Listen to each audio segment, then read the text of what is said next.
what great speakers have to think about is what's the experience they're creating in that moment for standing in service of that room of people. So what I think makes a speaker exceptional on stage is when they are the same person on stage and off stage, when they understand that their job is to stand in service of that room.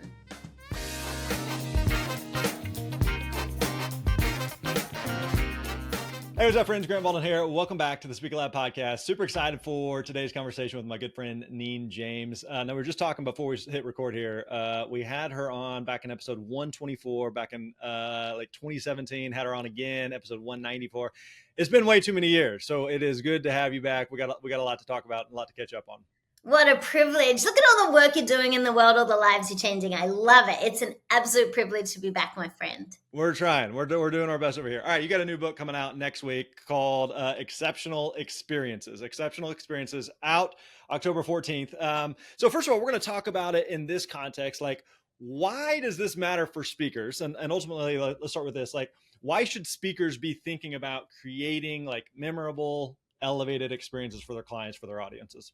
Because there's plenty of average speakers out there, right? So if you want to be able to really drive revenue for your business, regardless of what speaking makes up part of your practice, if you want to differentiate your brand as a speaker, and if you want to create advocates for you so that others are talking about you and want to hire you, then you need to be exceptional. There are so many average speakers out there. You don't want to be that. So if you want to be exceptional, you need to look for opportunities where you can capture the attention of the meeting planners, the bureaus, the audience you want to stand in service of, all the way through to being able to have those same people be advocates of you. So they say to people, you need to hire Grant. He's phenomenal.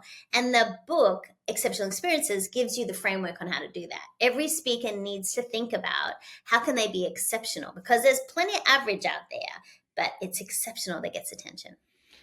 When we talk about exceptional, there's a lot of different facets of exceptional, what it looks like through the lens of a speaker. You know, there's kind of the experience of working with the speaker off stage, obviously the experience of a speaker on stage. So let's start by talking about maybe on stage. That's the thing that we typically go to. And I think you're exactly right, where we've both seen a lot of speakers, and there's not a lot of speakers that you walk away from being like, dang, that was really impressive. Like, I don't know that I've seen anything quite like that. One of the things that makes it tricky at times is it's hard to determine or distinguish what made it exceptional, what made it distinguishable, right? Because you're just like, dang, that was really, really good, but I can't quite put my finger on what it was. Like, I like to use the example of like, our family loves going to Disney. You're in Florida. Are you a Disney fan at all? Sure. Okay. All right. No, you're not. No, you're not. Crazy. No, I took my goddaughters. It was amazing. I am fascinated with the behind the scenes and the exactly. production. Yeah. So the point being is just like, okay, you leave Disney, you're like, that was an awesome day, but what was it that made it awesome? You know, was it the interactions or the rides or the parade or the characters or the cast members that you interact with? It's kind of like a culmination of all the things, but it's hard to distinguish like, oh, this one thing made it, you know, that much better than anything else. So for a speaker on stage, like, what makes a speaker exceptional? Is that something that is possible to decipher? Here's the challenge to that question: is the stage is the easiest part. So I think it's really what happens is we're also focused on what happens on stage. And I want to address your answer. I do. But I think that it's the work before the work. I should stand on stage. It should look so easy, like anyone could do it. It should be seamless. I want the audience to have takeaways. I want them to laugh and engage and have fun and be inspired and all the great things. But the hard work is before I even step on stage, Grant. And so when we think of our mutual friend, Clint, who recently got into the Hall of Fame as a CPAE from the National Speakers Association, Clint Pulver is what he would call, and what Joe had said, a category of one, because he creates an experience for his audience. What great speakers have to think about is what's the experience they're creating in that moment for standing in service of that room of people. So what I think makes a speaker exceptional on stage is when they are the same person on stage and off stage, when they understand that their job is to stand in service of that room. And what I notice is some speakers read their own press. In Australia, we have this phrase like tickets, meaning like she has tickets on herself. You would buy tickets for your own show, right? Because you think you're that good. And what happens is some people have like tickets on themselves. I could come home from a show and I say to my husband, oh my God, I was so great today. It was so fun, standing ovation, long line of selfies, took all the photos, signed all the books, and he'll be like, tickets? Like he will keep me humble for the rest of my life. Right? But I think what makes you exceptional on stage is what you do before and after. In the book, we have this framework, which I've used in my speaking practice for like 20 plus years. May sound like I'm 5, but I'm significantly older. Let's add some zeros.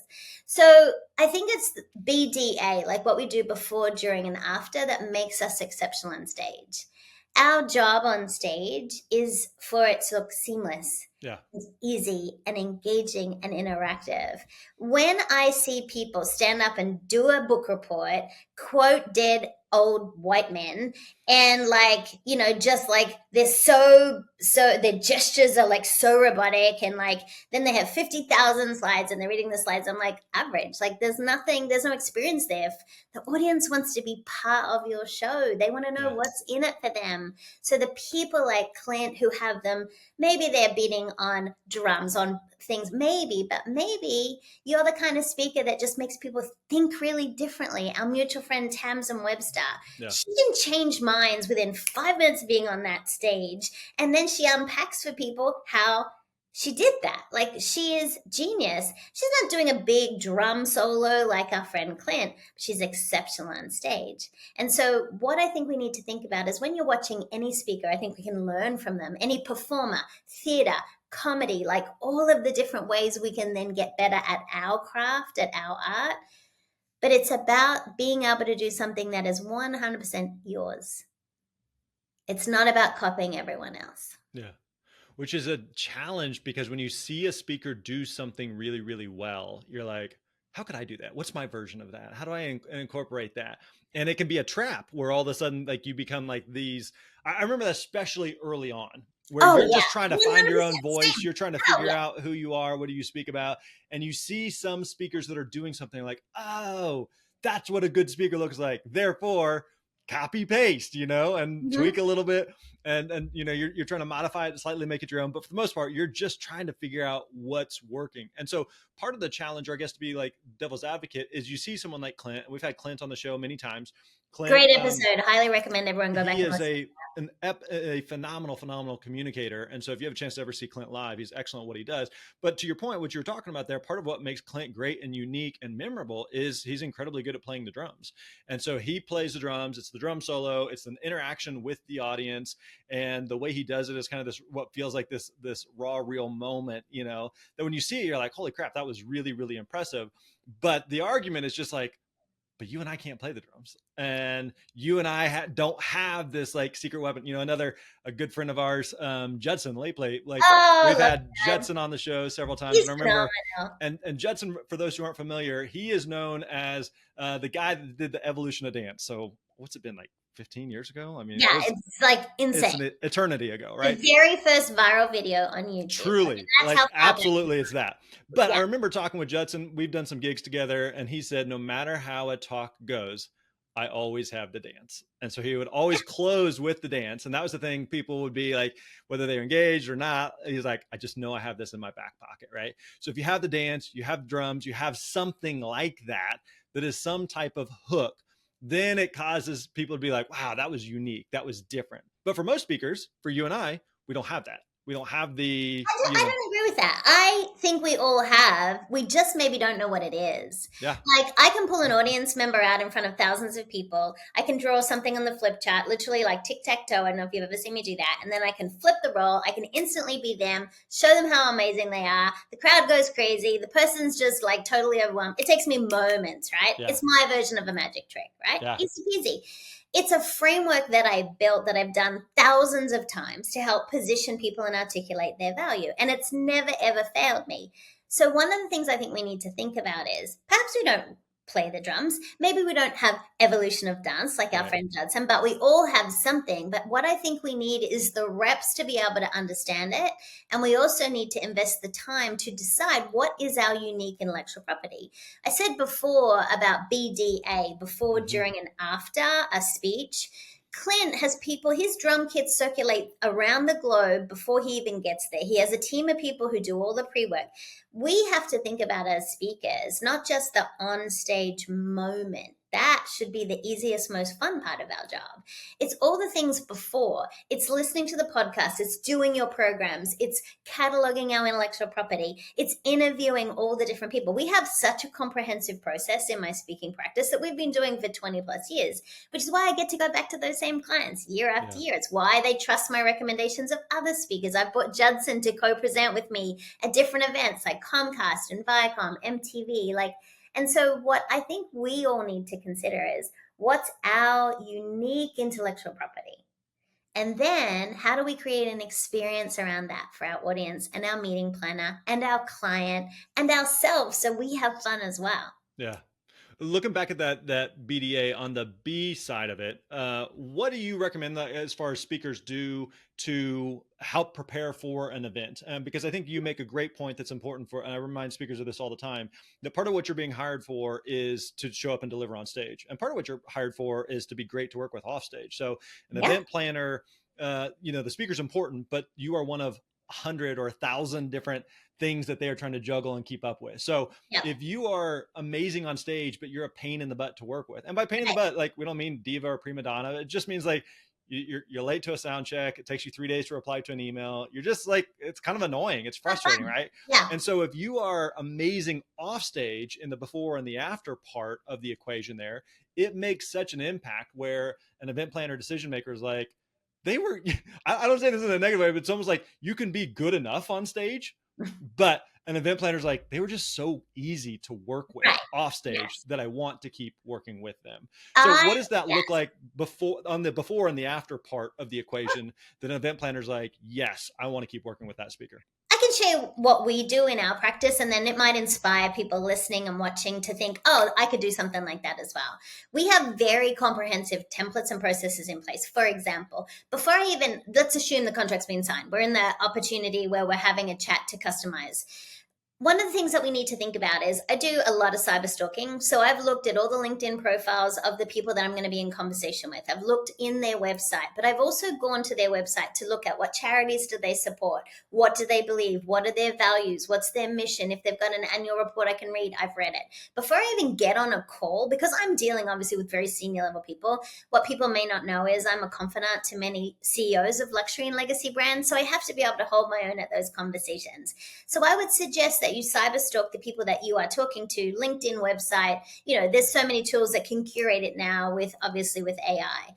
In the interview process, when we're actually talking about what we're going to do on the day together, I have so many different questions that are going to allow me to customize and personalize my time with them. I have very key questions that I ask that allow me certain pieces of my program to be able to make sure it's very customized for them. And I'm often asking them things like, what have been the biggest challenges over the last 12 months for this audience? And so what I'm trying to do is use their language and tailor those type of things. I also do a lot of different touch points because I want to see how we can engage the 5 senses always. So I always offer to do a short video that they can share to build some excitement. In my video, I have my social media handles, I have my email address. And in the video, I ask the audience to say, email me, what's your biggest challenge related to providing an exceptional service, having attention pay, like whatever my topic is for that particular room. So I'm literally giving them my email address. And yes, I answer my own email. And yes, sometimes that can be a little nutso. But I also think about whoever I spoke with, I write a handwritten note. I'm a big fan of the handwritten note. And so I'll send a handwritten note to the executive assistant who has set up the call for us, to the meeting planner, telling them I'm excited about seeing them on site. And then I often will think about, sometimes there's gifts that might make sense. They might have referenced something in our call. I'll send a gift about that. It doesn't have to be a high value. It's just something that makes them realize I paid attention.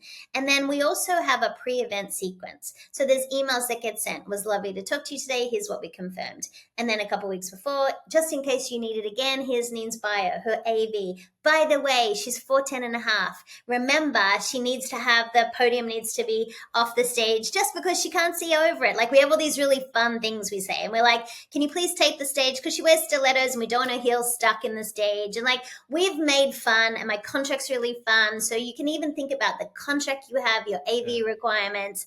All of that is very, very clear before we even get into the room. Now, on site, as soon as I land and I get to my room, I shoot a video on my room for the meeting planner. And I was like, oh my God, I love my room. It's so amazing, even if I can see the air conditioner. And I cannot wait to see you all at sound check. You know, have a great time at the event tonight. I will see you. I need my beauty sleep. I'll see you bright and early tomorrow. So I'm videoing all the time. So the meeting planner goes, check, she's arrived. I'm good to go. I always arrive earlier than planned at my AV check. I get to know every single person. I write down their names. I sometimes will take coffee, or if I'm in Canada, I'll take Tim Horton vouchers, or if I'm, you know, in the US, I'll take Starbucks vouchers, obviously. But I am always talking to the crew, and we have a lot of fun in the tech check as well. So I am always playing with them, even the things I test from stage, even the silly things I do. So we're all having a lot of fun before I even meet anyone. Yeah. I'm often the opening speaker, right? So I will go to breakfast, I'll walk around, shake hands, talk to people, ask them what they know. And they're like, and I've got my mic on at that point. And I take my own microphone. You want mad respect from the AV crew, carry your own tech, right? Yeah. So, and then I'll start talking to people. I always make sure I meet my introducer. I have a lot of fun. I take selfies with the CEO, the person who's introducing me, so that I can capture them. I text it to them. So I'm already part of their event before I've even gone on stage. And the reason that's also very beneficial is when your introducer is reading out your bio, whatever your actual, we have a very specific introduction we invite people to use. They already love you. Yeah. You're already their best. They're sold. Yeah. Correct. And so before you get on stage, there are so many ways you can provide a more exceptional experience for the meeting planner, the decision maker. My job is to make them look like such a rock star. Yeah. Now, when I get off stage, by the way, I stand next to my meeting planner or my client.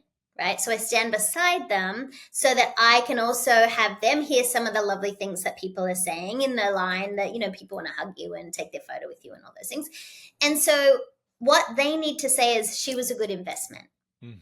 Right? And you need them to look really great. In my speech, I will call out the names of the AV. I'll talk about my client. I'll talk about the charities they support. So anyone that I can make a hero in the room in the context of my message is also, that's why the pre-work's so important. And I take like so many Post-it notes on stage, and then I have a mind map on stage of all my talking points. So it's customized in very specific parts. Yeah. And people are like, oh my God, like, do you work with us? Like, are you part of this team? I know their acronyms. I know their biggest challenges. I know what happened last night when people got a little bit too drunk and there's like something. And so if there's ways I can reference it, this is all before I get on stage. Yeah. You mentioned the customization part. What does that process look like for you? Because there are some speakers I know that are just like 99% of it is the same. I'm going to take out this association's name and I'm going to plug in that association's name. And that's largely it. Anything that you're doing differently from a customization standpoint? Because it doesn't take much to do something where someone's like, holy crap, do you work for us? It's like, you know us, but you know, like, yeah, I tweaked a few little things and a few little analogies or examples, but for the most part, it's the same. What do you tweak? To me, I'm always tweaking the industry and what they call their people. For example, credit unions call them members, not customers. Banks call them customers, right? So with my hospital clients, they're patients, right? Yeah. So it's also knowing, and one of my luxury travel companies, they call them luxury travel advisors, not luxury agents. Yeah. So I'm always very specific. The worst thing I've seen speakers do is they are so clueless. They use the term, let's say, customer for everyone. And I've watched audience members sit back, cross their arms, and stop listening because the speaker made the mistake of using the wrong type of branding, right? Because they won't customize. It's very easy to customize by using people's names in your presentation, right? And if you can find an example where whatever you're talking about, that brand has done it well, whoever you're standing in service of, that association, that credit union, that hospital, that corporation, they love it when you talk about them and something that you noticed about them that you thought was great. There, in my old Attention Pays keynote, there's a section that we talk about global attention, and I would always look at what charities they supported. And when I stood on stage and said, I love that you are all very involved in Big Brothers Big Sisters, and that you wrote that check for $2 million last year, that shows me how committed you are to your community. The CFO, the CEO, the CHRO, they come up to you afterwards and they're like, thank you for noticing that. Yeah. That's easy stuff. It's public knowledge. You can access that. So customization in what people are called, what their team members are called. In Virtuoso, back to my luxury travel client, they're called virtuosos. So whenever I'm speaking in front of Virtuoso, I talk about us as virtuosos. I make myself part of the team. So learn the words that are important to them. What's their mission, their vision, their values? You can see all of that on their website. That's easy customization. And please, at the simplest level, use their theme. Some marketing team has created a theme for that event. Please include their theme in your presentation and do it in the first couple of moments so people know you're at least there and fully present. Like, please know what city you're in. Please know what the theme is. Please know what they're called. I mean, these are some minimums, Grant, but you'd be surprised the people that don't choose to personalize because they want to just deliver the same canned presentation. And that's amazing for them. I'd be bored out of my brain because I love interaction. And I also love that there is a level of risk every time I'm playing with the audience all the time. You've got to know your stuff to be able to have that level of risk. And if you have a memorized speech and something goes wrong and it takes you off path, that's going to show. Whereas I have had everything happen in my speeches. You do this long enough, you will too, right? Yeah. Anyone listening to this. So I think what we've got to do for customization is you want that group of people to feel seen and heard and valued, right? And there's so many easy ways to do that. Use people's names, the simplest way. You mentioned it reminded me of a speaker friend that told me years ago. He's like, you have to regularly find things where the challenge exceeds the skill set. And he was talking about this in a variety of different contexts, but it's certainly true for speakers where you just kind of alluded to where you could be on stage and you could be crushing it. It's a keynote you've delivered 1,000 times. You just know it's going to work. And I know and here's the setup. And I just know this is going to kill. And I know, how the first 30 seconds are going to go. That's going to tell me how the next 45 minutes are going to go. And if they laughed at this, they're going to love that thing in 17 minutes, like you just have these like internal dialogues, but it's easy to go on autopilot where you are just going through the motions and you're like, this is good, this works, but I'm kind of bored. But to your point, when you're doing some of that customization, when you're doing some interactions, it's like walking that tightrope, that high wire where you're just like, all right, this is new, but it keeps it engaging and fun for you as a speaker. And if you are, we always remind speakers, like the audience takes their cues from you. So if you're having fun, they're going to have fun. But if you're going through the motions, they're going to feel that and be like, I don't know that this guy's actually buying, or if he believes what he's actually trying to sell us. Yeah, you've got to walk your talk. Like, I'm Australian. I'm 4'10" and a half. I have blonde hair. I sound like I'm 5. So you better be sure that those things are in the first 2 minutes of my speech. And once we've dealt with all those things, I'm like, good, we're good. I'm Australian. I can't tell a joke to save my life, but I have the most amazing self-deprecating humor. And there's so much material. I'll never run out. So what is great about that is when you do that early, the people are like, oh, she's here to play, right? Yeah. And so I walk into every room and assume everyone wants to play with me. Always have, right? And that has served me well over the years. So it doesn't matter if I'm dealing with literal rocket scientists. That was like an audience I had. I was like, do you know we make fun of you? Like, you're literally rocket scientists. So, but you asked me not just before, but what do you do after? I think what happens to so many speakers is they complete the transaction. They speak on stage, they sign the books, they take the selfies, they get on the plane, they're on to the next show. Yeah. Sometimes they're even talking on the client site of what their next show is. That stuff makes me vomit. I hate it when people are like, oh, I'm going to Vegas and I'm doing it. I'm like, no. Let's just like be fully present right here, right? Yeah. So this is the most important event of their year. So do not devalue their event by talking about the next event because you're showing off. I hate that stuff from speakers.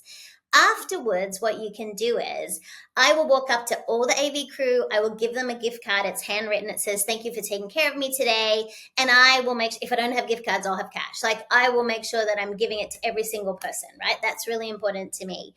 I also make sure that I like leave a note for the general manager in the hotel. I always take a gift for the meeting planner, something I can pack as well. Mm-hmm. Say, by the way, I thought this would be lovely. For some meeting planners, if I know they're staying on property, I'll book them a massage at the hotel and say, "Hey, I thought you might be able to benefit from this."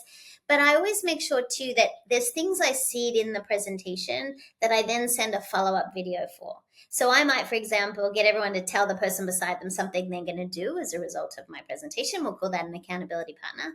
30 days after the event, I send the meeting planner a video. It says, "Hey, why don't you send this out? It's been 30 days since we met in Vegas. Have you done what you said you're going to do?" So I give them after tools as well. I handwrite thank you notes after and send those as well.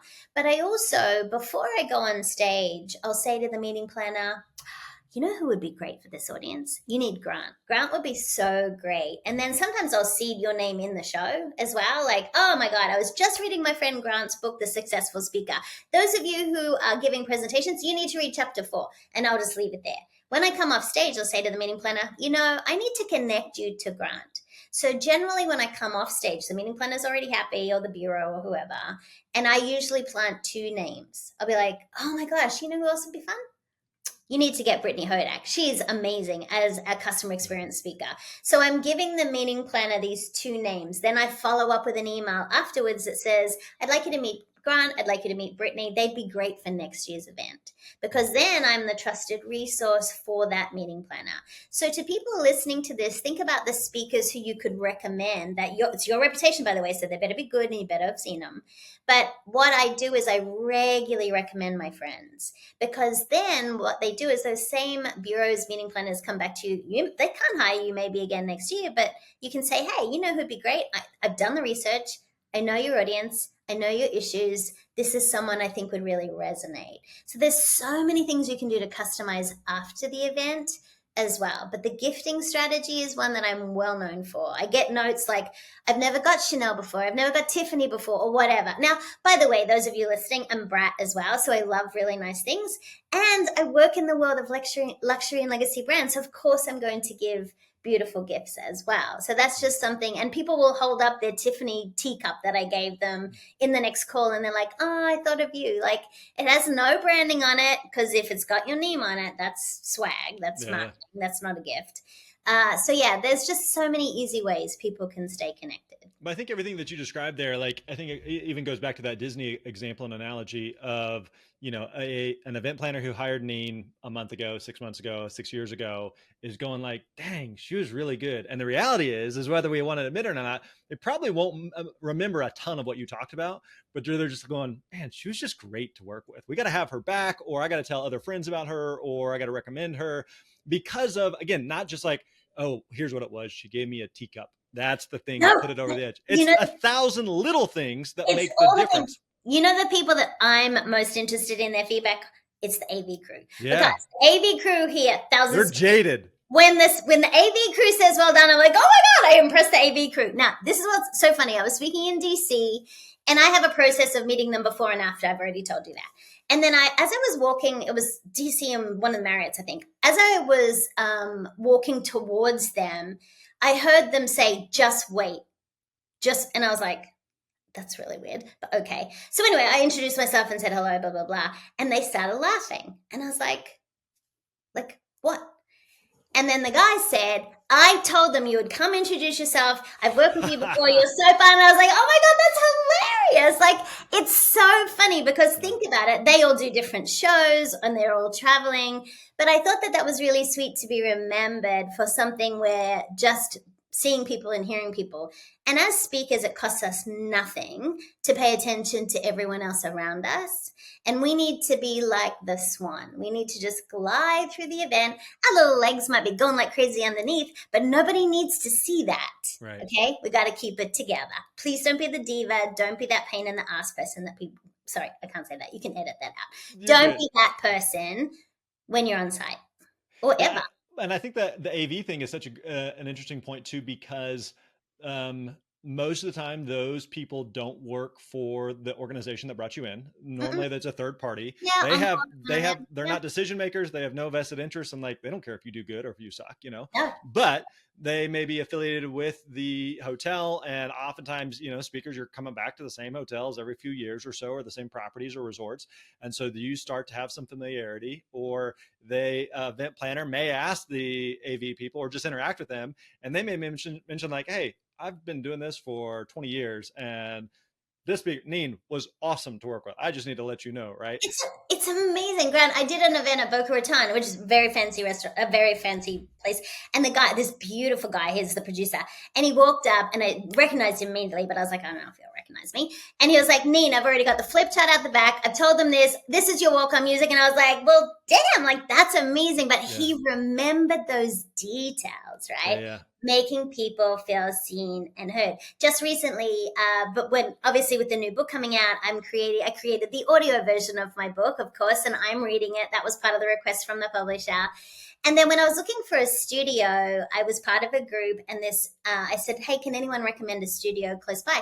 And this guy popped into the chat and it was like, Neen James, you keynoted White Castle in like where were we? Like Columbus or something. And he was like, and I was on the AV team. You have to come to my studio. And I was like, holy guacamole. Yeah. Like, and we had the time of our lives. I loved being at his studio to record my book.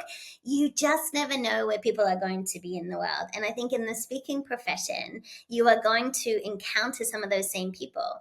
I have students that were in my audience as young people who are now hiring me because they're executives in major firms, because I've stayed connected and they remembered our interaction.